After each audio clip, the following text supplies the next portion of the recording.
Bismillahirrahmanirrahim. Assalamualaikum warahmatullahi wabarakatuh. Alhamdulillah wassalatu wassalamu ala rasulillah wa ala alihi wa sahbihi wa man tabi'ahu wa mawalah. Subhanaka la ilma lana illa ma 'allamtana innaka antal alimul hakim. Rabbi shrah li sadri wa yassir li amri wa hlul 'uqdatam min lisani yafqahu qawli. Yang sama-sama kita hormati Pak Arman beserta seluruh keluarga, mudah-mudahan selalu diberikan keberkahan hidup. Pak Kiai, mohon maaf saya duduk di atas, jamaah juga semuanya. Tadi Pak Kiai ada menyebut sahabat Nabi Abdurrahman bin Auf. Abdurrahman bin Auf pindah dari kota Makkah ke Madinah, hijrah namanya. Sampai di Madinah tidak ada benda yang bisa dibawa pindah, badan saja selamat sampai ke Madinah sudah syukur. Sampai di Madinah dia mulai bisnis dagang. Begitu dia dagang, akhirnya berhasil. Suatu hari Nabi melihat tangannya atharis sufra, ada bekas kuning-kuning. Bekas-bekas kuning itu biasanya kalau kena minyak za'faran. Orang Arab menyebutnya za'faran. Karena orang kita susah nyebut za'faran, zafran. Bunga warna kuning. Sekarang orang minumnya macam minum benang aja, satu lembar. Itu parfum wangi biasa dipakai orang akad nikah. Kena tangan kuning-kuning. Kalau kita pakai daun pacar. Lalu Nabi nanya, itu tanganmu kenapa kuning-kuning? Kamu menikah? Kata Abdurrahman bin Auf, iya. Kata Nabi, aulim walau bisyatin, jangan diam-diam, buatlah aulim walimah walau bisyatin, walaupun hanya menyembelih seekor kambing. Buatlah walimah. Bahasa Arabnya walimah. Kalau kami di Sumatera kenduri, kalau di Jawa selamatan. Kenapa disebut selamatan? Supaya selamat-selamat. Itu dari bahasa Arab juga. Allahumma inna nas'aluka selamatan, salamatan fiddin, selamat dalam agama, supaya jangan sampai anak cucu murtad, supaya tetap dalam ahlus sunnah wal jamaah. Jadi disebut selamatan, kenduri, walimah. Kata Nabi, aulim walau bisyatin, buatlah kenduri walaupun hanya motong satu kambing. Kok digunakan kata walaupun? Karena orang Arab kalau motong kambing itu undangannya 10. Kita satu RW.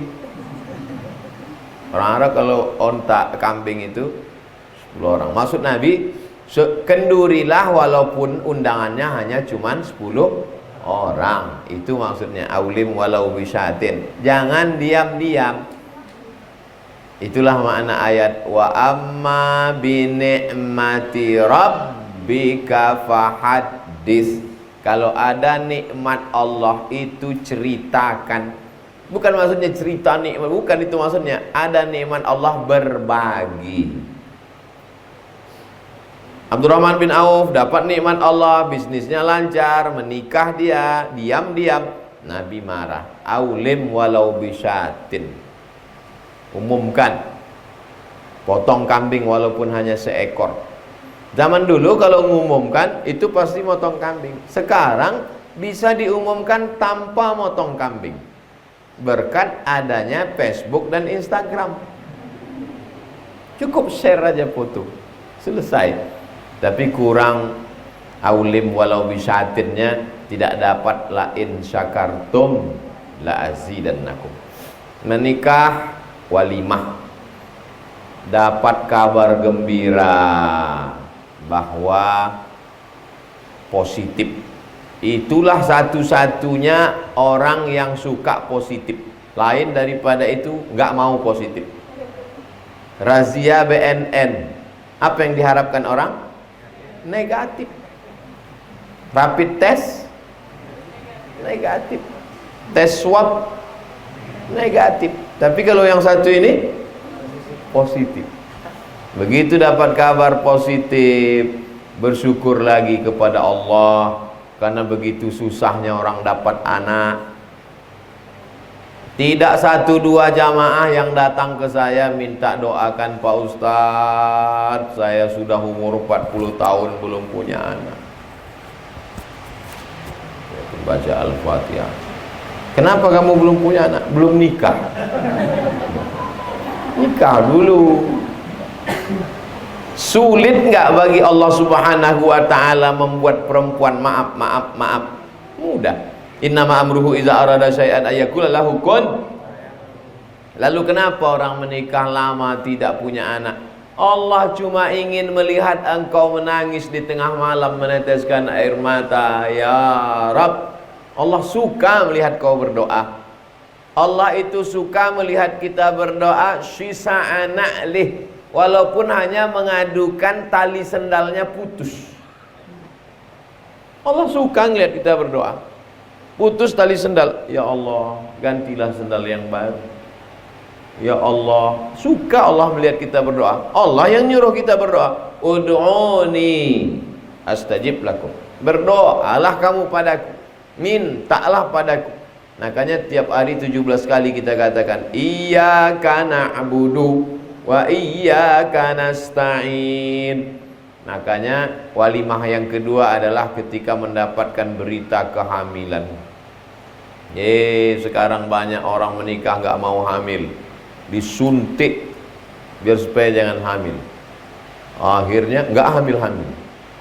Diperiksa sama SPOG, spesialis kandungan, rupanya disuntikkan bahan kimia ke dalam, kering itu rahim, tak hamil-hamil. Tak satu dua. Oleh sebab itu tujuan dari pernikahan adalah supaya mendapatkan anak yang soleh. Aku, kata Nabi SAW, di padang mahsyar nanti bangga, mukasirum bikum, aku bangga dengan kalian. Kenapa? Bainal umam, karena di antara umat-umat yang lain, umat Nabi Musa, umat Nabi Isa, umat Nabi Ibrahim, umat Nabi Nuh, yang paling ramai adalah umat Nabi Muhammad sallallahu alaihi wasallam.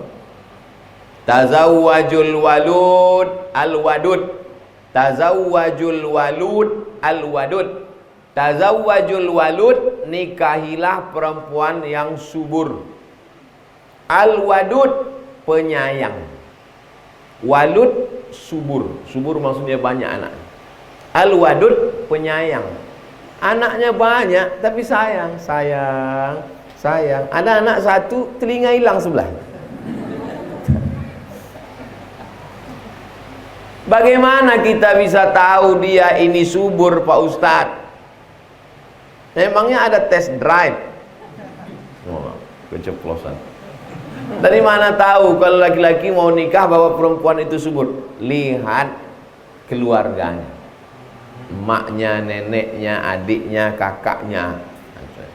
Tapi jangan gara-gara ini yang anak 1, 2, saya mau cari yang al-walud. Al-walud bukan itu maksudnya. Mensyukuri nikmat Allah Subhanahu wa ta'ala dari mulai awal, lalu kemudian setelah punya anak. Saya iri sama teman saya, Pak Ustadz, saya sudah nikah 10 tahun belum punya anak. Kamu? Itulah, saya sudah 10 tahun belum. Tetangga saya nikah Januari, Maret punya. Itu tidak perlu iri. Itu perbuatan maksiat dosa. Justru kita bersyukur, alhamdulillah. lillah, selamat kita dari perbuatan maksiat. Maka sesungguhnya anak itu adalah rezeki dari Allah. La taqtulu auladakum khasyata imlaq. Jangan kau bunuh anakmu karena takut nggak bisa ngasih makan. Nahnu narzuquhum wa iyyakum. Makan mereka kami yang ngasih, kata Allah. Wa iyyakum. Makan kamu aja kami yang ngasih. Makan kamu aja bapaknya ibunya aku yang ngasih, kata Allah. Kok takut engkau anakmu tak makan? Dulu mereka anak itu lahir dikubur hidup-hidup. Zaman sekarang lebih sadis lagi. Belum lahir udah dibunuhnya. Aborsi. Makan nenas 4 biji. Biar anak itu gugur. Gugur sama maknya sekalian. Disuruh makan ragi. Keluar bergumpal-gumpal macam tapai. Nauzubillah. Oleh sebab itu maka dalam Islam dijaga. Orang yang menggugurkan kandungan, aborsi, hukumannya hukuman mati. Karena dia membunuh. Walaupun belum ditiupkan roh. Katanya ditiupkan roh itu Pak Ustadz 40 hari dalam bentuk air, 40 hari dalam bentuk darah, 40 hari dalam bentuk daging, 120 hari. Bagaimana kalau baru 30 hari? Boleh digugurkan? Enggak boleh. Tapi belum ditiupkan roh. Memang belum ditiupkan, tapi dia sudah siap menunggu tiupan roh. Enggak boleh aborsi dalam Islam. Kecuali pilihannya dua. Menurut dokter yang amanah, yang takut pada Allah, kalau kehamilan ini dilanjutkan, ibunya beribu maaf, resiko tertinggi. Namanya Resti, resiko tinggi. Mohon maaf kalau kebetulan ada ibu nama Resti. Resiko tinggi. Kalau kehamilan ini dilanjutkan, ibunya mati. Gak boleh pilih mati. Saat itu pilih mudarat yang teringan, aborsi. Tapi keputusannya itu harus dokter dan ulama, dokter yang amanah, ulama yang takut pada Allah.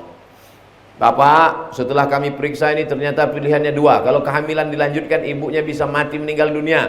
Ini mesti pilihannya dua, aborsi atau mati. Gimana Pak?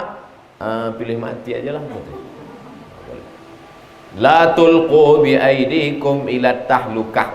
Makanya kalau ada yang selamatan saat kehamilan, sesungguhnya itu adalah ingin anaknya selamat, ibunya selamat. Lahir anak dikasih nama Selamat.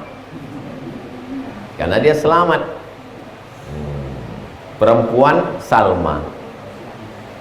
Salamatun, selamat. Nah, karena lama di Inggris, congratulations, selamat. Yang penting nama yang baik-baik, yang bagus-bagus. Selesai walimah yang kedua. Lalu kemudian walimah yang ketiga.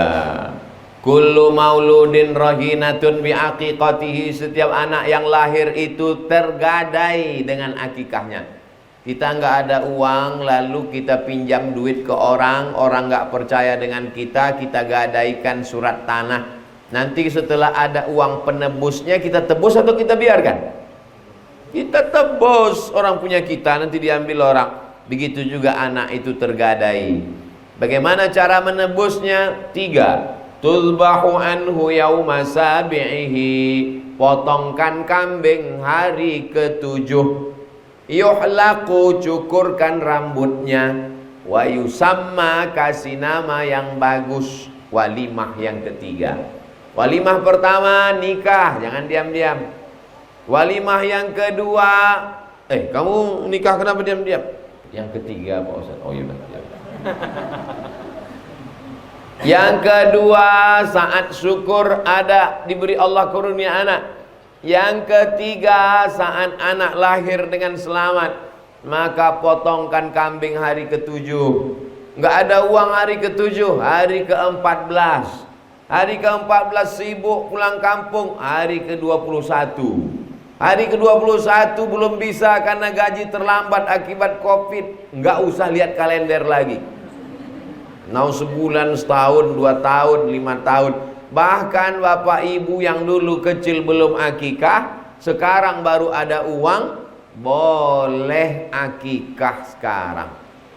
Yang belum akikah ini besok pagi beli kambing, besok malam kalau Pak Arman setuju kami datang. Tapi hanya akikah saja. Jangan minta cukur rambut. Jangan minta ganti nama. Yuhlaku, cukur rambutnya. Karena rambut selama di dalam tadi bercampur-campur dengan darah, nipas kotor, dicukur bersih, rambutnya ditimbang seberat perak. Itu yang diperintahkan Nabi kepada anaknya Fatimah. Anaknya Fatimah bernama Sayyidina Al-Hasan.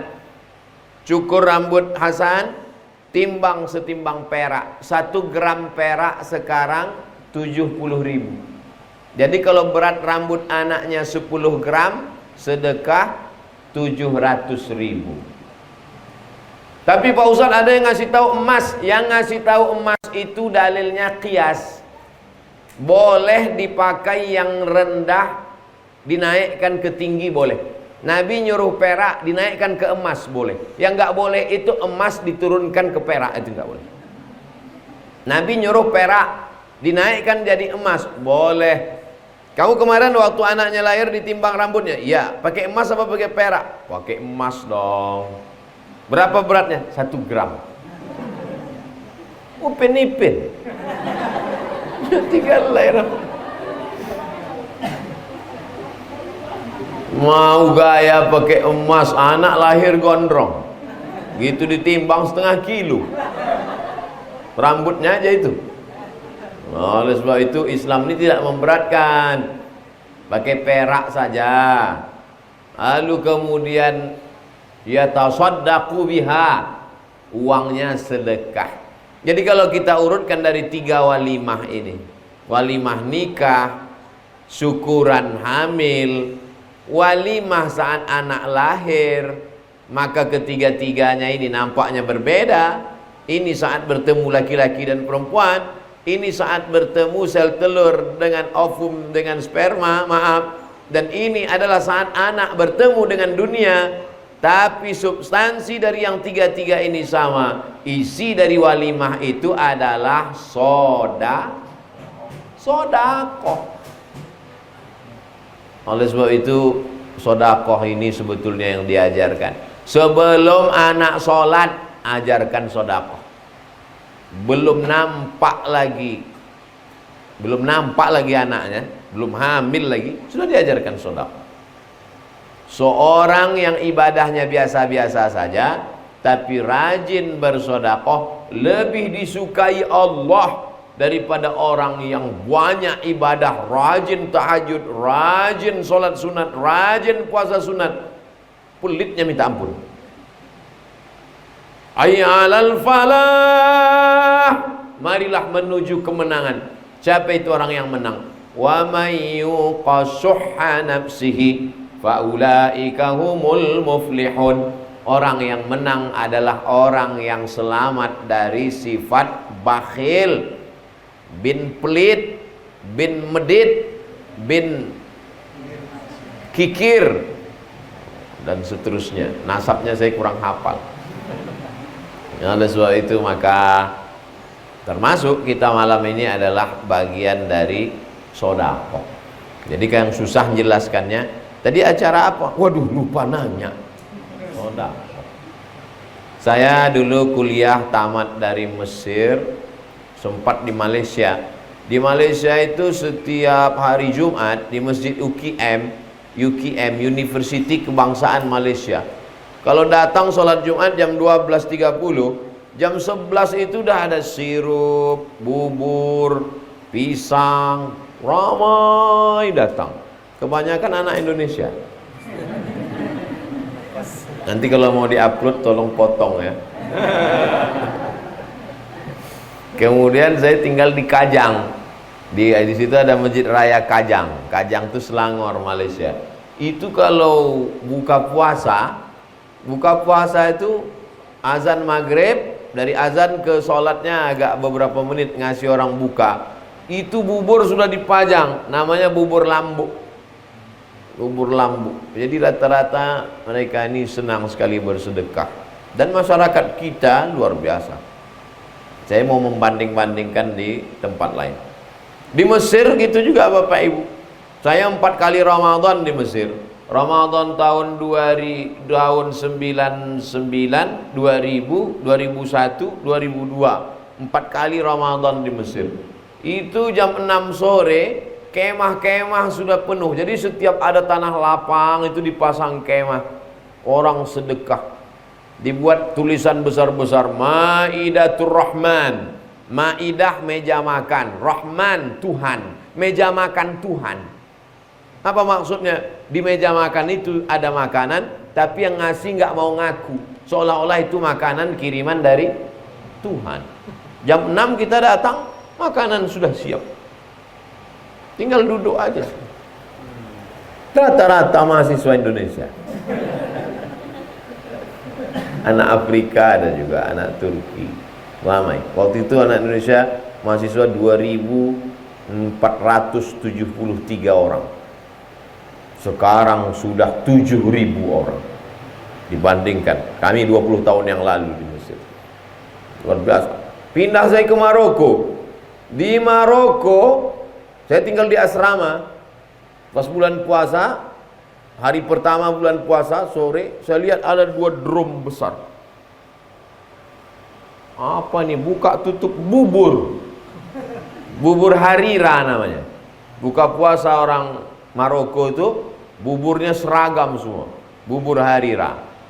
Isinya kacang, tepung gandum, campur daun-daun, bubur asin. Pindah saya ke Sudan. Sudan itu tidak kaya, susah. Bertamulah saya ke rumah guru saya, rumah dosen. Sebelum masuk ke rumah, itu pintu rumahnya. Sebelum masuk rumah, dia tahan dulu. Stop dulu. Kenapa saya? Stop dulu. Dibaringkan kambing. Semua tamu langkahi kambing ini.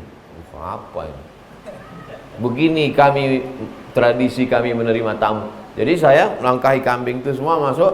Setelah itu dipotong kambing di depan pintu. Bismillahirrahmanirrahim. Langsung ditiup. Kita kemarin hari raya kurban, lama betul menguliti kambing itu. Di Sudan kambing itu tidak dilobangi aja ujung kakinya, ditiup kayak balon. Setelah itu baru dicopot seperti melepas jaket. Lepas. Ringan aja, simple. Saya coba nggak bisa. Lalu daging itu dipotong, makan. Jadi dari 4 negara itu, Mesir, Sudan, Maroko, Malaysia, berbeda sukunya, berbeda warna kulitnya, tapi ada satu kesamaan. Kesamaannya adalah sodakoh. Jadi sodakoh ini luar biasa. Oleh sebab itu maka ada beberapa hadis Nabi tentang keutamaan sodakoh. Di antaranya adalah terkabulnya doa karena sodakoh. Terjebak 3 orang di dalam gua. Gua itu adalah tanah yang berlobang. Itu gua namanya. Ini perlu saya jelaskan, soalnya di Jakarta banyak sekali gua. Kan gua udah ngasih tahu sama lo. Tanah yang ada lobangnya. Gua. Lalu kemudian suatu ketika 3 orang musafir dalam suatu perjalanan, hujan rintik-rintik, maka mereka pun bernaung di dalam gua. Begitu mereka bernaung di dalam gua, berlindung dari hujan, tiba-tiba datang batu besar bergelinding, menutup pintu gua, tertutup mereka di dalam. No signal, nggak bisa miss call. Akhirnya salah satu di antara mereka berdoa, ya Allah, aku punya pembantu. Pembantuku itu mau gajian tapi gajinya nggak diambil-ambil. Akhirnya uangnya itu aku belikan ke kambing. Kambingnya itu beranak pinak, bercucu cicit. Setelah kambingnya banyak, pembantuku datang. Aku panggil dia. Come here. Terjemahannya, kenes dilu. Kadia. Kumaha atuh damang. Sini sebentar. Ada apa tuan? Dulu kamu pembantu saya kan? Iya. Belum ngambil gaji kan? Belum. Gaji kamu dulu yang nggak kamu ambil itu saya belikan ke kambing. Semua kambing ini adalah milik kamu. Ambillah semuanya. Akhirnya pembantuku itu mengambil semua kambing-kambing itu. Satu pun tak disisakannya. Parah juga pembantuku ini. Ya Allah, kalau memang sedekahku ini bisa sebagai pengabul doa, maka bukakanlah pintu gua ini. Tergeser pintu gua, dikabulkan Allah doa karena sodakoh. Maka boleh berdoa dengan menyebut sodakoh. Ya Allah, berkat masjid yang kubangun itu, maka mudahkanlah urusanku ini. Boleh. Tapi kalau bisa sendiri waktu berdoa itu. Sendiri itu tengah malam tahajud. Ya Allah, berkat masjid yang kubangun itu ya Allah. Ini enggak pas sholat Jumat, orang ramai, kamera udah hidup streaming. Ya Allah, berkat masjid yang kubangun itu. Cuman mau kabul doa karena pujian kepada manusia. Itu yang pertama, bahwa doa bisa lebih cepat kabulnya karena sedekah. Ada seseorang dililit hutang dalam kesulitan, sampai keluar rumah malu mau melihat wajah orang. Kalau mau kabul doa, bantulah orang itu. Pergi kita ke suatu kampung daerah, cari warung, Pak, minta catatan siapa yang paling banyak utang. Pas dikeluarkan, sekampung punya utang. Nggak jadilah Pak. Ada yang paling sulit, paling parah, sampai malu keluar rumah, bayarkan itu. Ini orang ini saya bayarkan cash 0. Oke? Ya. Tapi janji jangan kasih tahu dia kalau saya yang lunasi ya. Sampaikan. Assalamualaikum. Dia udah mencret, disangkanya mau ngutip. Assalamualaikum. Tolong Pak, ini ada berita, hutang kamu sudah 0. Bersimpuh dia sujud, mengetuk pintu-pintu langit, dimudahkan Allah segala urusan. Oleh sebab itu, man yassara an mu'sirin yassarallahu anhu yaumal qiyamah. Siapa yang memudahkan kesulitan orang, dimudahkan Allah pula urusannya pada hari kiamat. Man farraja an muslimin kurbatan min kurabid dunya. Siapa yang melepaskan orang dari kesulitan dunia, farrajallahu anhu kurbatan min kurabi yaumil qiyamah. Dimudahkan Allah dia dari segala kesulitan hidup dan kesulitan hari kiamat. Ustaz Somad cuma pandai ceramah aja. Jangan-jangan dia nggak pernah sodakoh. Sodakoh saya, cuman saya nggak banyak duit. Saya tak ada duit untuk sodakoh. Tapi YouTube ada ngasih duit. Tadi disinggung sama Pak Kiai, saya nguping dari belakang. Dikirim sama YouTube duit dari Al-YouTube. Ustaz, ini ada duit dari YouTube. Saya bilang transfer semua untuk beli beras fakir miskin. Saya nggak tanya jumlahnya berapa. Soalnya kalau saya tahu, nanti saya berubah niat. Ustaz, channel kita itu kan channel Ustaz Abdul Somad Official itu dari Juli. Sekarang Agustus, berarti setahun. Ini duitnya setahun. Kirimkan untuk beli beras. Semua. Setelah ditransfer, dikirim bukti transfernya, baru saya nampak rupanya banyak. Oleh sebab itu maka kalau mau sedekah jangan lihat angkanya, karena kalau kita lihat datang setan, alladzi waswisu sudurin nas. Setannya kelihatan, karena dia bukan yang jenis pertama, minal jinnati wan nas, dia yang nas, manusia. Kalau yang minal jinnati kita baca ayat kursi, game is over, selesai. Tapi kalau yang jenis kedua ini, ente mau kemana? Mau sedekah. Berapa? 10 juta, handphone baru. Nggak jadi kita sedekah. Oleh sebab itu luruskan niat. Kalau datang juga dia menggoda, a'udzubillahi samil alim minasyaitonir rajim. Yang pertama, doa terkabul karena sedekah, luar biasa. Yang kedua, bahwa sedekah itu adalah mempermudah segala urusan-urusan kita. Janji Nabi sallallahu alaihi wasallam. Janji Nabi itu dari siapa? Dari Allah. Dan Allah kalau sudah berjanji, satu hari 5 kali selesai azan kita katakan, innaka la tukhliful mi'ad. Yang ketiga, shadaqatus sirri tadfa'u mitatassu. Sedekah menolak mati su. Su artinya jelek, maka disebut su'ul khotimah, menolak mati jelek. Mana ada orang mati wajahnya enggak jelek Pak Ustadz? Bukan itu maksudnya. Mati jelek itu mati su'ul khotimah. Apakah orang yang ditabrak mobil itu mati jelek? Enggak. Kalau dia cari nafkah ditabrak mobil, mati syahid. Mati jelek itu adalah mati di atas tempat tidur tapi tidak menyebut la ilaha illallah. La ilaha illallah. Sinetron Korea.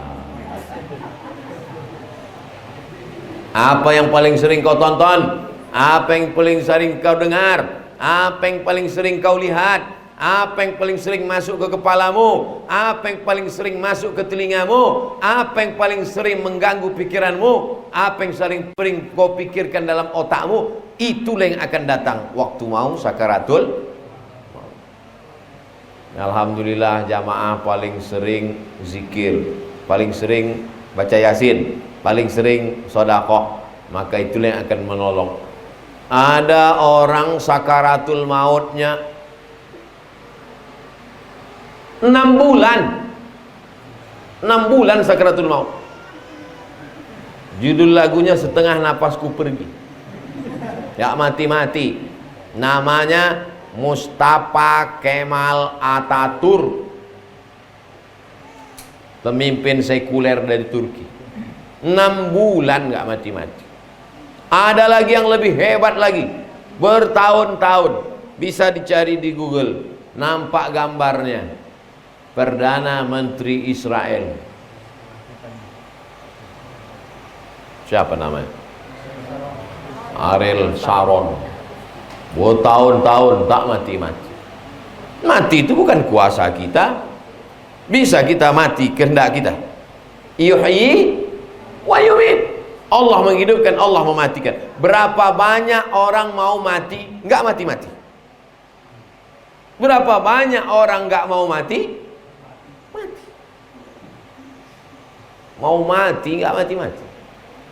Masuk kamar mandi, minum racun, enggak mati. Rupanya tabung racun udah ditukar sama sampo. Enggak mati. Seminggu bubuih-buih aja. Enggak mati kata Allah. Cari rel kereta api jam 3 sore, lewat kereta api, enggak mati, salah rel. Enggak mati kata Allah SWT. Akhirnya inilah yang terakhir, enggak ada yang bisa menghalangi. Sudah dipastikan, ambil tali jemuran, ikat ke kayu di atas, lompat jatuh, patah kayunya. Oleh sebab itu maka idza jaa ajaluhum, kalau ajal sudah sampai, la yastakhiruna sa'atan, tak bisa ditunda walau sesaat, wala yastaqdimun. Yang ketiga, mati su'ul khatimah bisa ditolak dengan sedekah. Yang keempat, sedekah tudfi'ul ghadabar rabbi kama yutfi'un ma'an nar. As-sadaqatu tudfi'u ghadabar rabbi. Sedekah memadamkan marah murkanya Allah, kama yutfi'ul ma'an nar, sebagaimana air memadamkan api. Api yang bergejolak Bagaimana memadamkannya? Dengan damkar, pemadam kebakaran. Semprot dia, padam. Bagaimana cara memadamkan api kemarahan Allah? Dengan sedekah. Oleh sebab itu bersedekah.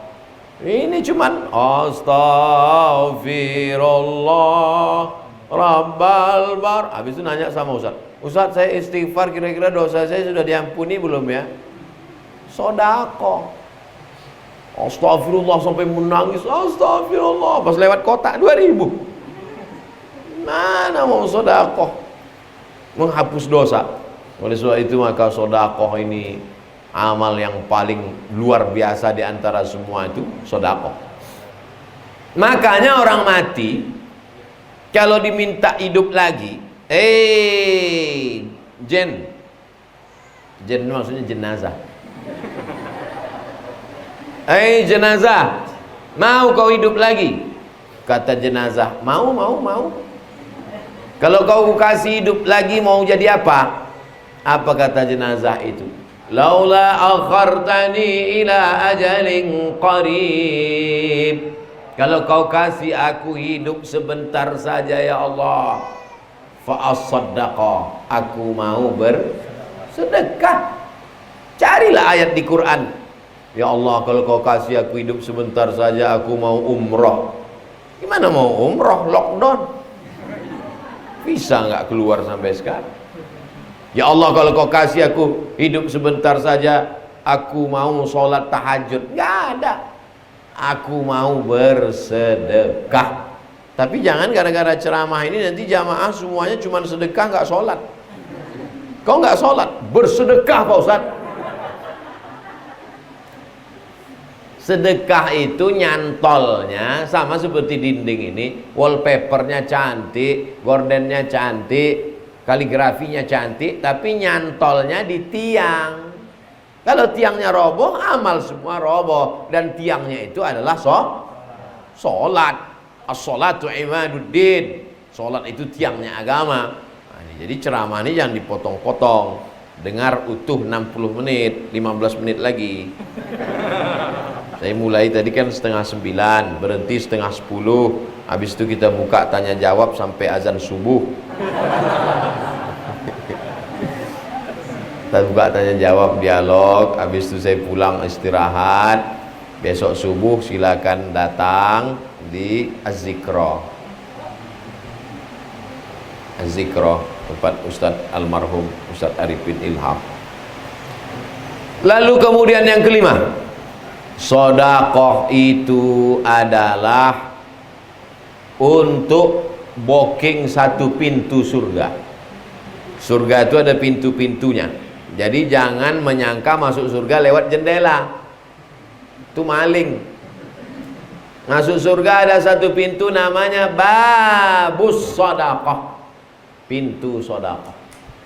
Oh, jadi ada orang yang sedekah terus, maka dia sesungguhnya dia sudah booking satu pintu sedekah. Ada yang satu ini sholat aja, berarti dia booking pintu namanya babus sholah.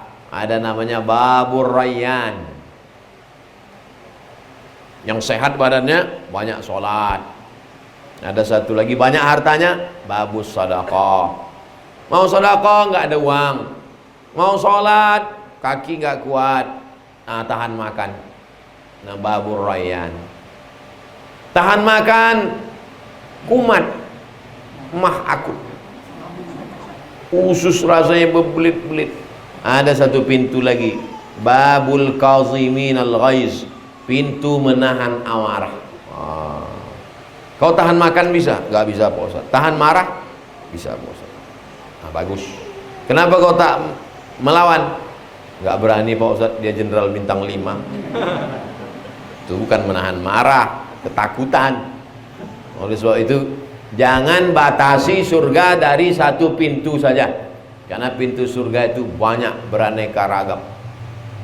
Pintu Ka'bah tuh, mudah-mudahan kita bisa berdoa di pintu Ka'bah, dibuka visa ke Saudi Arabia. Yang sekarang belum bisa, berdoa aja dulu di situ. Ya Rabb. Ini Hajar Aswad, itu pintu Ka'bah. Jarak dari Hajar Aswad ke pintu Ka'bah 2 meter. Jarak dari Hajar Aswad pojok ke pintu Ka'bah 2 meter, namanya multazam. Multazam artinya mesti. Kenapa disebut mesti? Karena siapa yang berdoa di situ mesti dikabulkan Allah SWT. Berdoanya tidak ngangkat tangan gini. Berdoanya pipi ditempelkan, tangan naik ke dinding. Untuk manasi haji bisa. Tangan naik ke atas, pipi. Tapi sebelum menempelkan pipi ke situ, mata dibuka. Betul-betul yakin bahwa itu adalah dinding Ka'bah. Karena banyak juga orang sampai di situ pejam. Rupanya orang Afrika. Oleh sebab itu maka sodakoh ini luar biasa. Ada saya ketemu sama orang, Ustadz Somad doakan saya. Doanya apa Pak? Jangan sampai saya mati sebelum selesai bangun 100 masjid. Saya ketemu, dia mau bangun 100 masjid Pak. Mudah-mudahan bapak-bapak semua belum mati sebelum bangun 1 masjid. Yang sudah bangun masjid, alhamdulillah. Yang belum bangun masjid, ya na'udzubillah. Tapi kita ada usaha. Doakan juga Ustadz Somad sebelum mati bisa bangun masjid. Masjid apa namanya Ustadz? Ngapain jauh-jauh? Masjid As-Somad. Qul huwallahu ahad, Allahus Somad. Nanti Ustadz nggak ikhlas. Oke, kita robah Masjid Al-Ikhlas. Ya, oleh sebab itu maka hidup ini cita-citanya nggak usah muluk-muluk. Cita-cita punya rumah besar, tinggal. Cita-cita punya mobil besar, tinggal. Tapi kalau punya masjid besar, mengalir. Paling bagus punya masjid pinggir jalan. Orang lewat pinggir jalan. Masjid. Mampir orang, mampir buat baleho besar-besar. Jangan cuman mampir kencing. Tapi andai ada orang mampir cuman kencing, tetap mengalir pahalanya. Karena siapa yang memudahkan kesulitan orang, dimudahkan Allah urusannya di alam barzah. Tidak ada kesulitan yang lebih hebat daripada menahan kencing.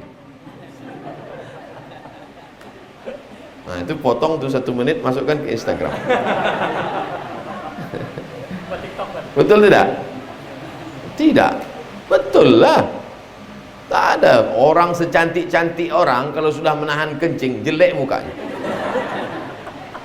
Seganteng-ganteng orang kalau sudah menahan kencing hilang ganteng, merah padam mukanya. Oleh sebab itu maka mudahkan urusan orang, dimudahkan Allah urusan kita. Wallahu fi aunil 'abdi ma kana al-'abdu fi auni akhi. Cari itu mahasiswa-mahasiswa yang berprestasi tapi nggak bisa bayar uang semester, bayarkan.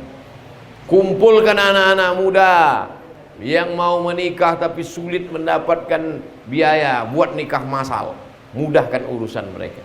Tanya Pak Kua, berapa biayanya Pak Kua? 500.000. Buka pendaftaran 100 orang kali 500.000, mudahkan urusan orang.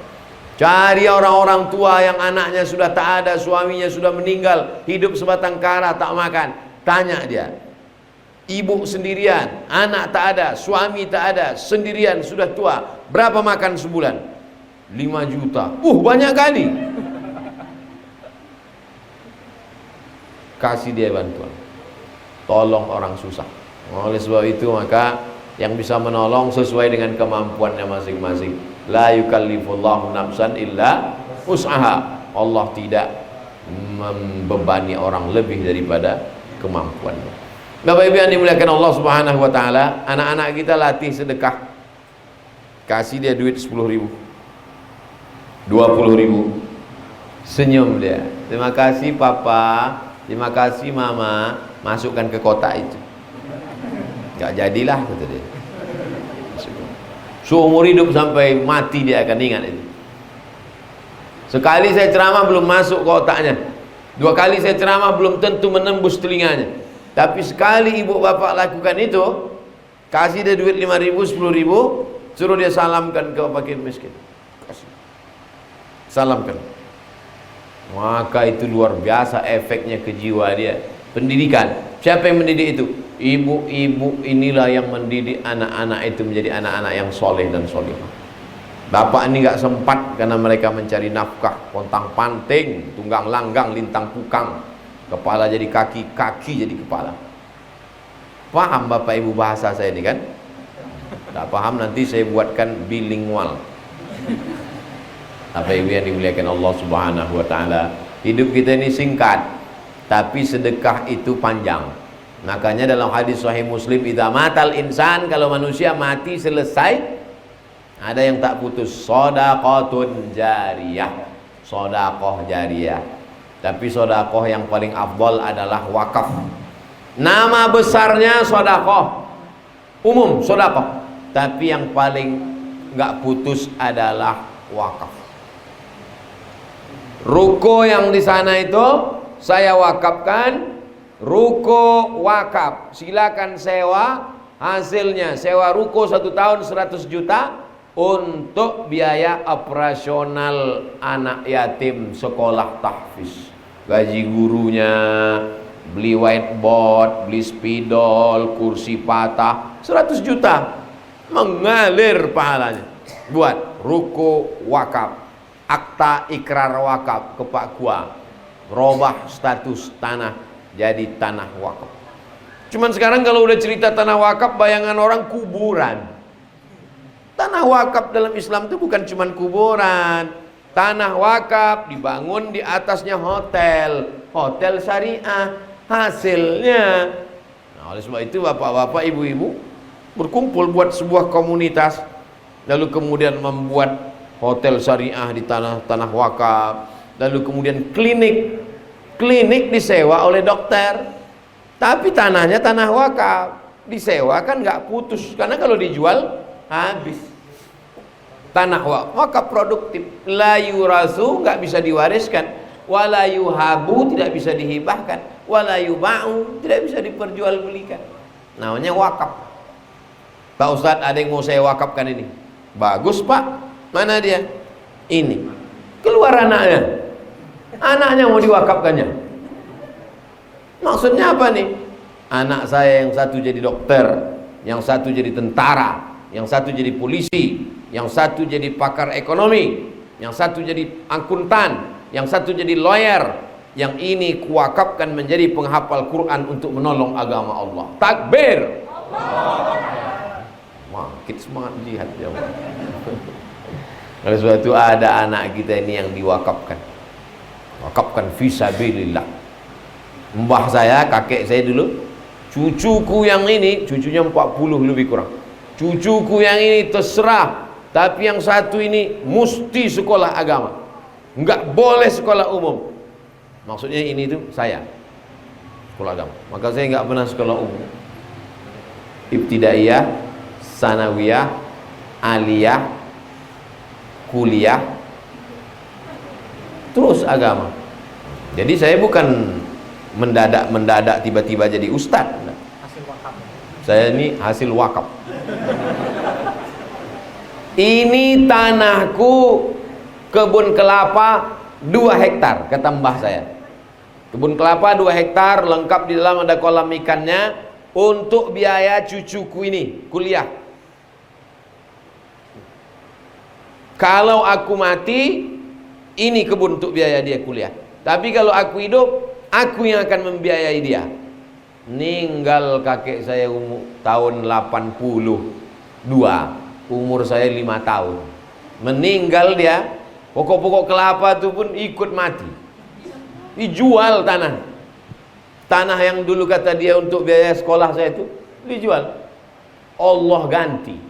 S1 saya beasiswa, S2 saya beasiswa, S3 saya ngajukan beasiswa 3 kali Kementerian Agama, enggak lulus-lulus. Tapi saya dibukakan Allah pintu rezeki. Selesai S3. Selesai S3 Desember, bulan Februari saya ke Brunei, mendapat visiting profesor dari Universitas Islam Sultan Syarif Ali Brunei Darussalam. Lama saya termenung. Mikir-mikir, oh ini ternyata buah dari sodakoh mbah kakek saya itu. Allah balas sodakohnya, bukan saya. Apa dipandang Allah dari saya? Banyak orang lebih pandai dari saya, banyak orang lebih gemuk dari saya, banyak orang lebih cerdas dari saya. Lama saya pikir, kenapa dikasih Allah ini? Saya yakin dan percaya karena Allah berjanji, masalul ladzina yunfiquna amwalahum fi sabilillah kamathali habbah. Siapa yang mau menginfakkan hartanya di jalan Allah seperti satu biji ambatat sab'a sanabil, tumbuh 7 cabang, wa fi kulli sumbulatin mi'atu habbah, dalam satu cabang ada 100, wallahu yudha'ifu liman yasha. Dia cuma kasih beberapa batang kelapa untuk sekolah cucu kata dia, tapi Allah lipat gandakan dengan dikasih Allah beasiswa S1, S2. Untung nggak ada S4, S5. Kalau ada dapat saya juga itu. Sombong kali Ustaz ini. Itu semua berkat sedekah. Saya yakin dan percaya itu. Maka saya sampaikan. Saya kalau menyampaikan itu, ada yang saya sampaikan itulah sesuatu yang saya yakin dan sudah saya lakukan. Kalau saya tidak yakin dan tidak saya lakukan, saya sampaikan, berarti saya calo. Bandung. Udah pernah ke Bandung? Belum. Saya yakin, saya percaya, saya lakoni, saya kerjakan, saya imani, baru saya sampaikan. Mudah-mudahan kita istiqomah. Hati kita tidak berubah. Belum hati ini kan berbolak-balik. Berbolak-balik itu bahasa Arabnya qalb. Berbolak-balik. Pakai qalb. Kalau pakai kap, kalb, anjing. Qalb, berbolak-balik. Maka waktu saya Pak Ustaz waktu mendengar ceramah itu yakin mau sedekah. Begitu keluar masjid enggak jadi. Itulah yang saya sampaikan pada malam hari ini. Mudah-mudahan bermanfaat. Amin ya rabbal alamin. Di Pekanbaru kami alumni Al-Azhar membuat namanya Yayasan Tabung Wakaf Umat. Bergerak di 4 bidang. Pertama, ekonomi. Kedua, pendidikan. Ketiga, sosial. Keempat, ekonomi, pendidikan, sosial, lupa pula. Pokoknya itulah. Ada channelnya, channel Yayasan Tabung Wakaf Umat. Subscribe, like, and share. Itu yang dapat saya sampaikan malam ini. Mudah-mudahan bermanfaat. Alhamdulillah malam ini ada direkam, nanti diupload. Ini juga hidup kan Bang? Alhamdulillah. Terima kasih perhatian Bapak Ibu. Terima kasih kepada Pak Kiai. Terima kasih kepada Pak Arman sekeluarga. Mudah-mudahan Pak Arman diberikan anak yang soleh solihah. Ada jamaah yang ingin bertanya, akan saya jawab yang bisa saya jawab. Yang nggak bisa saya jawab, nanti saya bawa ke Pekanbaru, saya cari jawabannya. Setelah dapat, saya buatkan video, saya upload ke channel Ustadz Abdul Somad. Nggak mau subscribe, nggak apa-apa.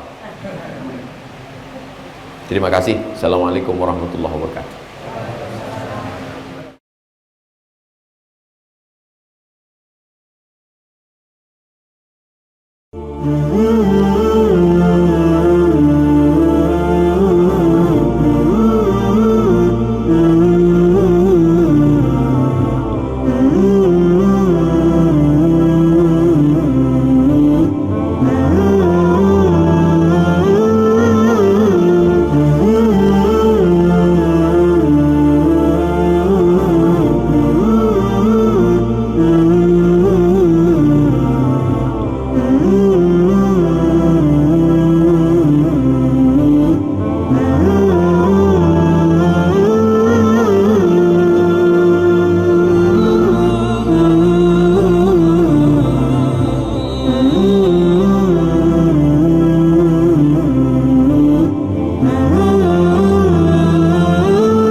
Mm-hmm.